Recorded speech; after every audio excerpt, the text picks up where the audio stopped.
Recordando, ¿cierto?, desde cómo hacemos la renta líquida imponible, que eso no ha cambiado, se sigue determinando la renta líquida imponible para los contribuyentes del 14A de esta ley 21.210, que decía, tomamos el resultado según balance, ¿cierto?, y vamos a registrar la columna pérdidas, y todos aquellos gastos que estén en la columna pérdida y no los acepte la ley de la renta, se llaman gastos rechazados y los debemos agregar a la renta líquida imponible.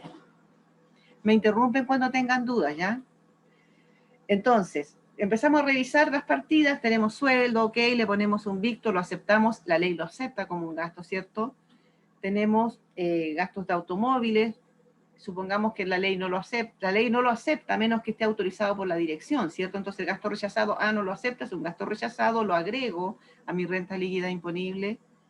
Entonces empiezo a agregar gastos rechazados y las características que tienen estos gastos rechazados, chiquillos, que pueden ser gastos con desembolso o sin desembolso. ¿Qué significa con desembolso? Que hubo que desembolsar dinero, ¿ya? Podemos tener, por ejemplo, que se pagó el arreglo de un automóvil, que era del dueño, no era de la empresa, y ese es un gasto con desembolso. Hubo salida de dinero para pagar ese arreglo, ¿ya? Y ahí tenemos un gasto rechazado con desembolso. Luego ese mismo automóvil la empresa lo depreció y tiró la depreciación a pérdida, ¿ya? Y tenemos que esa depreciación de automóvil también es un gasto rechazado, pero aquí no hubo desembolso. ¿Se entiende la diferencia? Pueden contestar en el chat si no quieren hablar, pero quiero saber si están entendiendo la diferencia, ¿ya? Luego tenemos que de estos gastos que tienen desembolso, se diferencian o se abren en dos. Gastos que tienen desembolso, pero que tributan con el artículo 21, y otros que aunque tengan desembolso, no tributan con el artículo 21. ¿Cuál es la tributación del artículo 21? La tributación del artículo 21 tiene relación con identificar quién es el responsable del gasto rechazado para aplicarle un impuesto único. Este impuesto único que se aplica tiene relación, ¿cierto?, con que si el gasto es responsabilidad de la empresa va a pagar un impuesto único de un 40% sobre ese gasto rechazado. Y si el responsable del gasto es el socio o el dueño de la empresa, entonces va a pagar, además del global complementario, porque esto tendrá que subirlo a su global, además va a pagar un impuesto adicional de un 10%, ¿ya? Por lo tanto, eso es lo que esa tributación del artículo 21 nos dice. Identifique quién es el responsable del gasto rechazado y aplíquele el impuesto único. Como es un impuesto único, entonces no puede estar agregado en la RLI y por eso lo debemos desagregar, ¿ya? Entonces desagregamos los gastos rechazados que están afectos al artículo 21 de la RLI y empezamos, ¿cierto? Y logramos determinar nuestra RLI final, qué sé yo. Se supone que también rebajamos todos los ingresos no renta que teníamos en la columna ganancias. Empezamos a revisar la columna del balance de ganancias y habían ingresos no renta, los tuvimos que restar, porque si son ingresos no renta no deben pagar impuestos de primera categoría. Y también teníamos rentas exentas, que también las vamos a restar para que no se le aplique el impuesto porque no corresponde. Pero logramos identificar de los gastos rechazados cuáles eran con desembolso y de estos con desembolso, cuáles tributaban con el artículo 21 y cuáles no. Los que no tributan con el artículo 21, el mismo artículo 21 los identifica.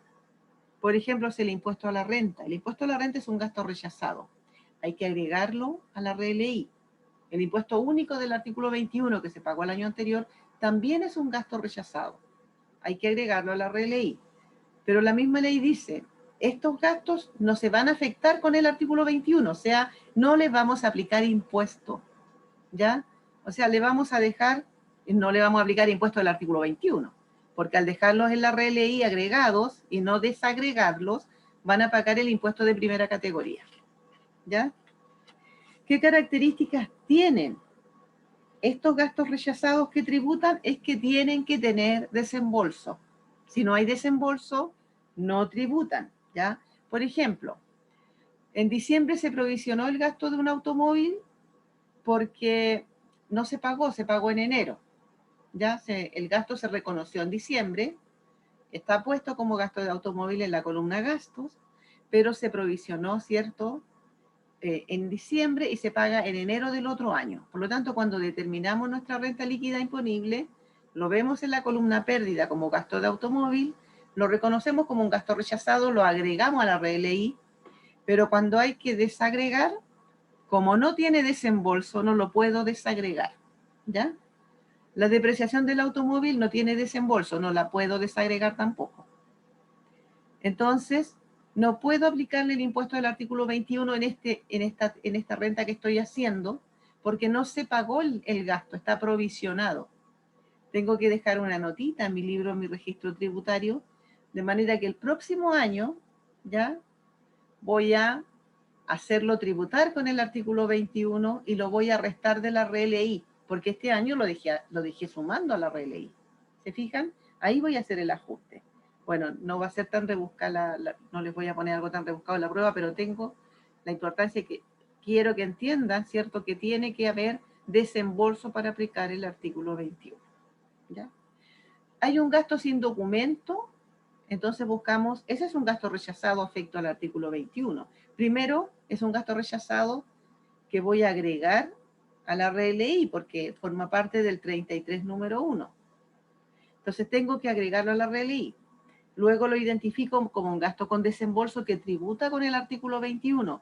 Y como este gasto sin documento se pagó, lo tengo que desagregar de la RLI y aplicarle el impuesto.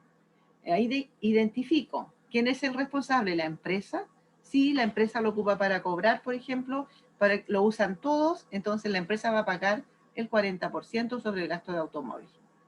¿Ya?